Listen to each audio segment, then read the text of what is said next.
Bienvenue à tous sur Afrique Sport pour la matinale du lundi 16 janvier 2023 que nous débutons avec la CAF.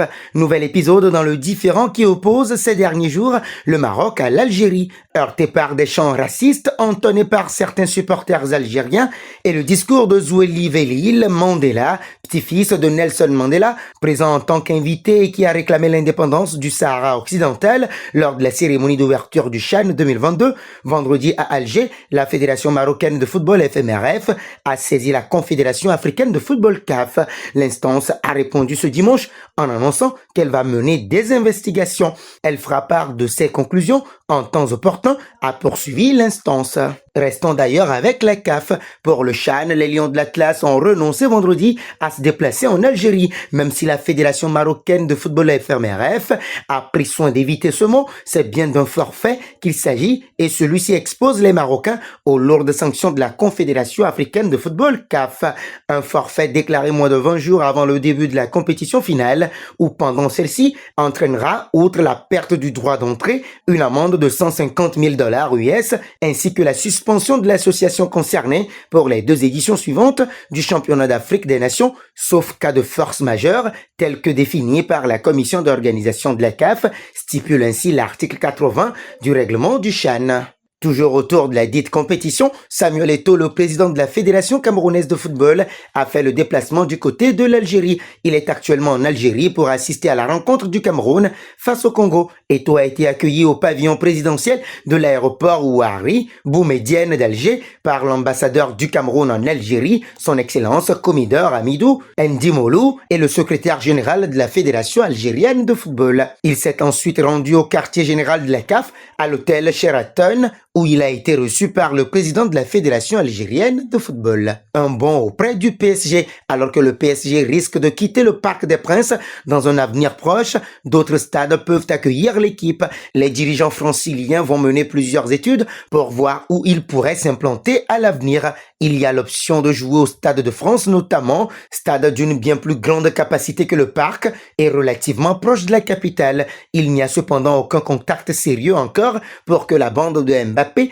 joue ses rencontres du côté de Saint-Denis. Vient ensuite l'hippodrome de Saint-Cloud dans l'ouest parisien et assez proche du Parc des Princes. Il faudrait cependant bâtir un nouveau stade. Même cas de figure pour la 3e option, Poissy, où le PSG va déjà s'installer pour ses séances d'entraînement et qui a le désavantage d'être particulièrement éloigné de la capitale. Restons autour du PSG. La presse espagnole a lâché une véritable bombe ce dimanche.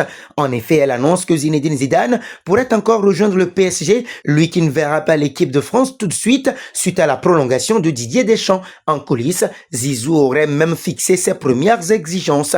Ce dernier réclamerait l'avenue d'Ousmane Dembélé, étant un grand fan du joueur. Pour Neymar, ce serait beaucoup plus compliqué. Zizou ne s'opposerait pas à son départ, notamment pour faciliter l'arrivée de Dembélé. Le quotidien espagnol insiste également sur la relation que l'ancien coach du Real Madrid pourrait entretenir avec Kylian Mbappé. Nous voici arrivés à l'instant quiz avec 3 indices pour connaître notre joueur mystère du jour.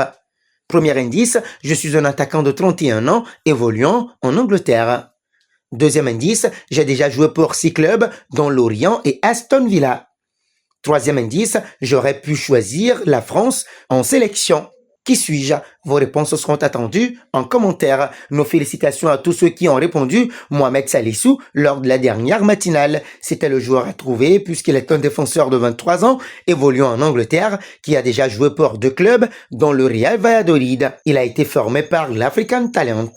Terminons avec Benzema. Il parle, mais il ne peut dire grand-chose. Karim Benzema n'a pas directement évoqué les remous à la 3F, le mondial ou Didier Deschamps. Après l'année dernière, qui a été une année très importante, j'ai eu plusieurs blessures et j'ai eu besoin de temps pour revenir, mais je suis sur la bonne voie. Je ne sais pas si ça se voit, mais je me sens très bien. Ce qui s'est passé est derrière. Le plus important, c'est demain. La sélection, je suis désolé, je ne peux pas vous parler davantage de la France et de la Coupe du Monde. Je ne vais pas répondre, se défend Kabenouévé. Et nous arrivons au terme de cette matinale que nous bouclons avec la question du jour. Croyez-vous à une venue de Zidane au PSG? Vos réponses seront attendues en commentaire. En attendant, n'hésitez pas à vous abonner sur Afrique Sport pour ne rien manquer du football continental et international.